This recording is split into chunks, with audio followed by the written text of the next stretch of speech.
সব মিলিয়ে আমি একদম বিছনে পড়ে গেছি। আমরা হইলাম হুজুগে বাঙালি, মানে আমি সুস্থ মানুষ, আমাকে মেরে ফেলছে। আমাদের শিল্পীরা আবেগে যখন প্রধানমন্ত্রী ডাকে বা কোনো কিছু দিতে চায় তখন দৌড়ে চলে যায়। নির্বাচনের আগে কাজের চাপে ছিলাম অনেক দিন, একটার পর একটা শো আইতেছে, পিকনিক, এই শো সেই শো। আমি ডাক্তার দেখাবো বলে ডাক্তার কাছে যাইতেও পারিনি, সময় পাইনি। হঠাৎ করে আমার অ্যাজমাটা বাড়ে গেল। আমার এমনি তো অ্যাজমা আছেই, হঠাৎ করে বেড়ে গেল। তারপরে আবার শ্বাস নিঃশ্বাস একটু সমস্যা করছিল। তারপরে ডাক্তার বলছিল ফুসফুস অ্যাটাক করছে। সব মিলিয়ে আমি একদম বিছনে পড়ে গেছি। হাসপাতালে ছিলাম 2 দিন, হাসপাতালে বেশি দিন ছিলাম না। ডাক্তার বলছে হাসপাতালে থেকে আপনার যে কাজ, আপনি বাসায় শুয়ে ওই কাজ করতে পারবেন না, বাসায় চলে যান। পরে বাসায় পড়া দিল।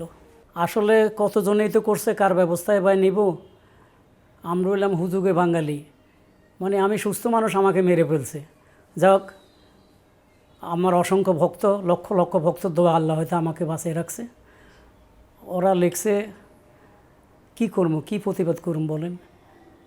এগুলো প্রতিবাদ করতে গেলে আরও বাড়াবাড়ি হয়ে যায়।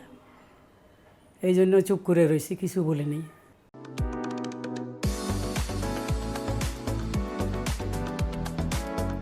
কেউ ইচ্ছে করি যায় না, কারণ আপনি যখন দেশের প্রধানমন্ত্রী হবেন, আপনি যখন একটা লোকের বা ডাক দিবেন বা একটা গিফট দিতে চাইবেন, অবশ্যই বাধ্যতামূলক নিতে হবে।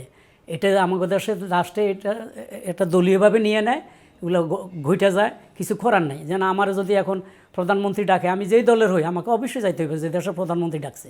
আসলে আমাদের শিল্পীরা আবেগে যখন প্রধানমন্ত্রী ডাকে বা কোনো কিছু দিতে চায় তখন দৌড়ে চলে যায়, পরে কি হবে এটা চিন্তাও করে না। ডাকে সাড়া দিচ্ছে, ভালো কথা, আপনি গেছেন, কিন্তু আপনি যাইয়া নিজের জন্য নিজের স্বার্থ পূরণ করছেন, অন্য শিল্পীদের জন্য কোনো উপকার আসে নাই।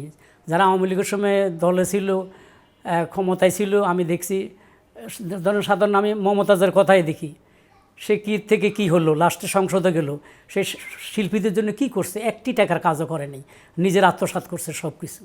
এমনকি লাস্টে শুনলাম বোনেদের সম্মত মাইরা খাইছে উনি।